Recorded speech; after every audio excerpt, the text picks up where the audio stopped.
Hello दोस्तों। तो आज हम पढ़ने वाला आपका इम्पोर्टेंस ऑफ ऑर्गेनाइजेशन।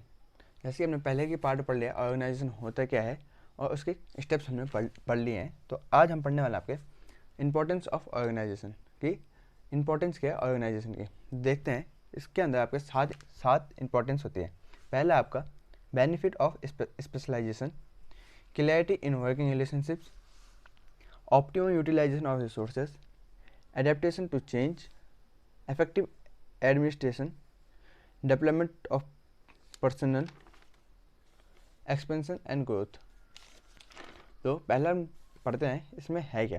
पहला आपका बेनिफिट ऑफ स्पेशलाइजेशन। तो इसमें आपका लिखा है कि जो ऑर्गेनाइजेशन प्रोसेस है इसमें आपका काम को डिवाइड किया जाता है।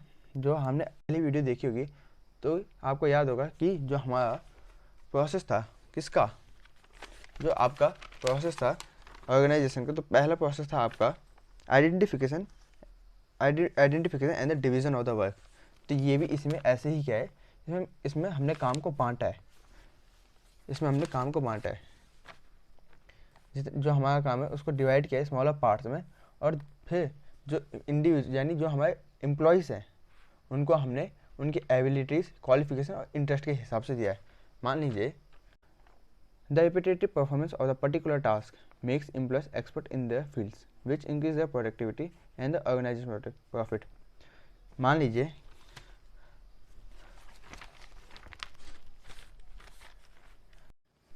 जैसे कि एक लड़का है जो अकाउंट्स डेली पढ़ता है, डेली 5-6 क्वेश्चन करता है, और एक लड़का है जो कभी अकाउंट्स हफ्ते में 1-2 दिन करता है। तो ज़्यादा ओपी कौन होगा अकाउंट्स करने में? ये होगा जो डेली करता है।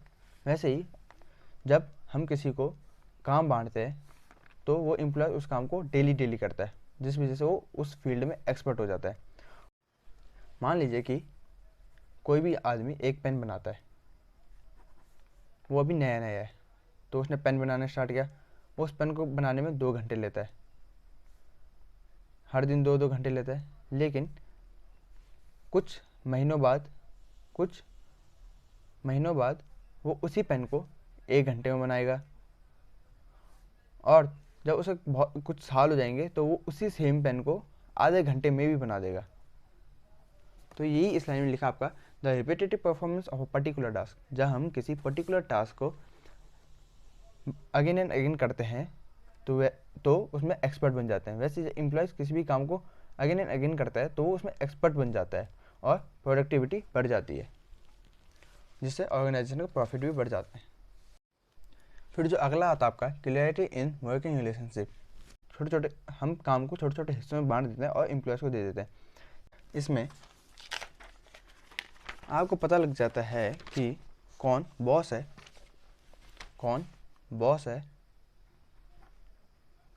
और कौन ओनर है, कौन बॉस है और कौन एम्प्लॉइज़ है, कौन सबऑर्डिनेट है।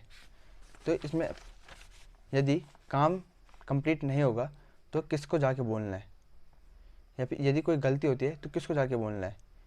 इसमें ये क्लियर हो जाता है, जो आपका सेकंड स्टेप्स है। तो नेक्स्ट आता है आपका optimum utilisation of the resource. कहता है आपका जो ऑर्गेनाइजेशन है वो लीड करते हैं यूसेज ऑफ द, जो आपका ऑप्टिमम यूटिलाइजेशन ऑफ रिसोर्स है, इसका मतलब है कि जो हमारे रिसोर्स है उनका फुला यूटिलाइजेशन करना, एकदम फुला यूटिलाइजेशन करना। Organisation leads to proper usage of all material, financial and human resources. जब ऑर्गेनाइजेशन है वो, जो ऑर्गेनाइजिंग है वो मटेरियल्स का, फाइनेंशियल का और ह्यूमन रिसोर्स का ऑप्टिमम यूटिलाइज करते हैं।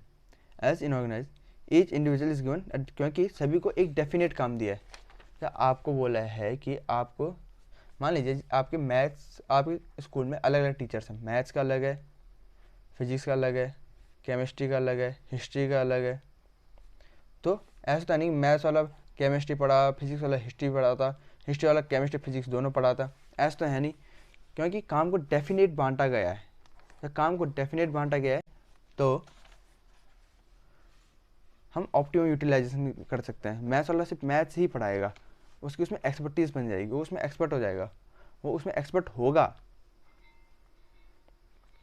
अकॉर्डिंग टू द, क्योंकि उसकी एबिलिटी है, जैसे इसमें बोला हमने कि मैथ्स वाले की एबिलिटी मैथ्स पढ़ाने में, तो यही इसमें कहता है according to the ability, efficiency and experience, this ensure no duplication of the work and minimum wastage of the resources and efforts.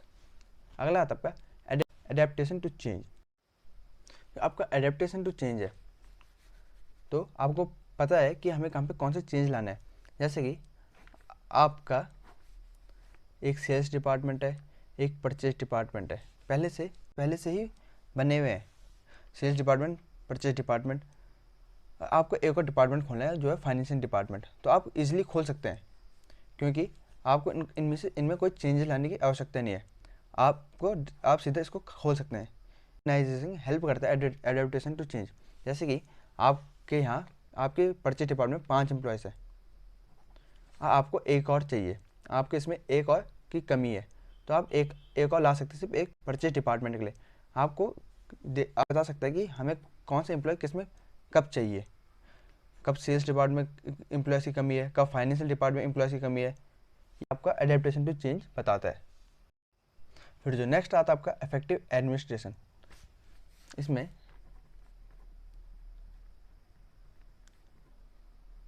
Administration मतलब होता है कंट्रोल। जो ऑर्गेनाइजिंग है वो इफेक्टिवली, यानी कम टाइम पे इजीली सभी को कंट्रोल कर सकता है। जब आपने अलग अलग डिपार्टमेंट बनाया है, जब ओनर ने अलग अलग डिपार्टमेंट बनाया, कौन परचेज डिपार्टमेंट का है, कौन सेल्स डिपार्टमेंट का, कौन फाइनेंशियल डिपार्टमेंट का, तो वो इजीली देख सकता है कि कौन सा डिपार्टमेंट का बंदा काम, कौन सा डिपार्टमेंट का एम्प्लॉय काम करता है, कौन सा डिपार्टमेंट का एम्प्लॉय काम नहीं करता है, वो इजीली पता कर सकता है। उसे पता लग जाता है इजीली कौन सा डिपार्टमेंट का बंदा काम कर रहा है, कौन सा डिपार्टमेंट का बंदा काम नहीं कर रहा।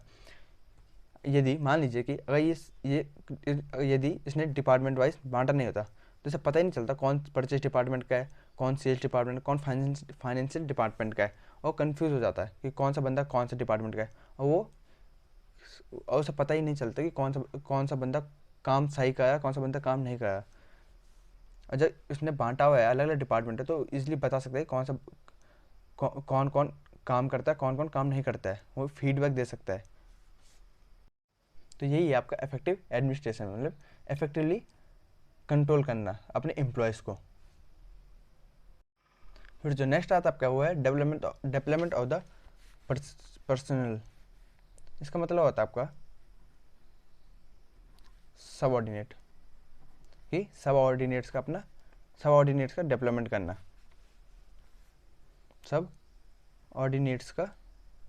करना, जैसे कि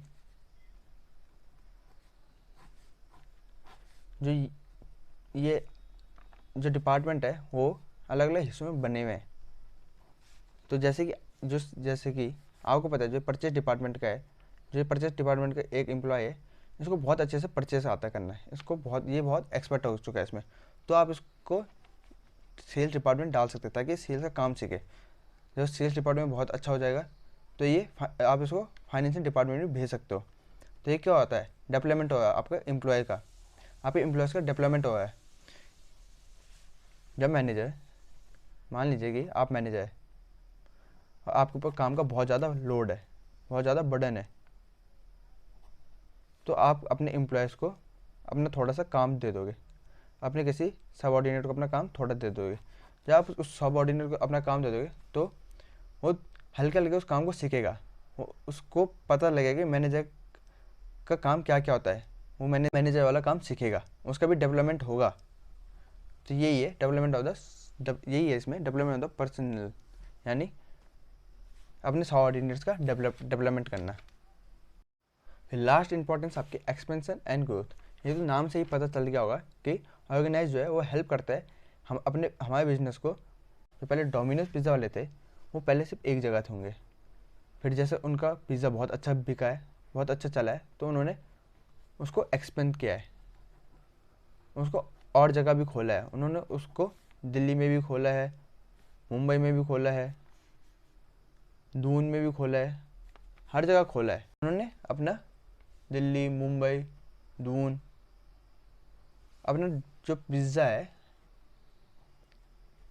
उसको एक्सपेंड किया है अलग अलग स्टेट में। तो यही आपको कहते हैं एक्सपेंशन एंड ग्रोथ में। तो ये था आपके 7 इंपॉर्टेंस ऑफ ऑर्गेनाइजिंग।